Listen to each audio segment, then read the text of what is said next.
तो देखिए power star Pawan Singh की वो गाना था सड़िया त्योहार गुलबिया। जी हाँ, वो गाना फिल्म का है और पहले वाला गाना है, उसमें आस्था सिंह नहीं है। झूठ मूठों को वो पोस्टर लगाकर यासी फिल्म के लोग मतलब ओनर है जो भड़का दिया हम लोग का, और हम लोग मजबूर हो गए वीडियो बनाने पर। भाई साहब हमारे भेजी को जब फोटो है तो हम जाने भाई साहब ये तो एकदम लोकगीत लिख रहा है और सड़िया त्योहार गुलबिया भाई साहब बहुत मतलब अनेक प्रकार का हमें लगा तो हम न्यूज बना दिया, लेकिन ये पता चला गाना देखने के बाद आज रिलीज हुआ है ऐसी फिल्म से। तो देखे हम तो ये गाना दूसरे हीरोइन के साथ है और ना गाना मस्त है। पावर स्टार पवन सिंह गाते हैं तो कुछ फिल्म का भी गाना मस्त है, लेकिन व्यू जा रहा है और लोकगीत नहीं है और उसमें आस्था सिंह भी नहीं है। आप लोग को माफ़ कर दिए हमको, आपको न्यूज बना दिया, लेकिन गाना मस्त है, आप लोग जाकर सुन सकते हैं ऐसी फिल्म से।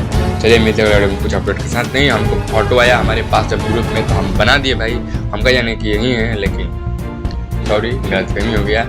आज के बाद हम नज़र रखेंगे। चलिए मिलते हैं कुछ अपडेट के साथ।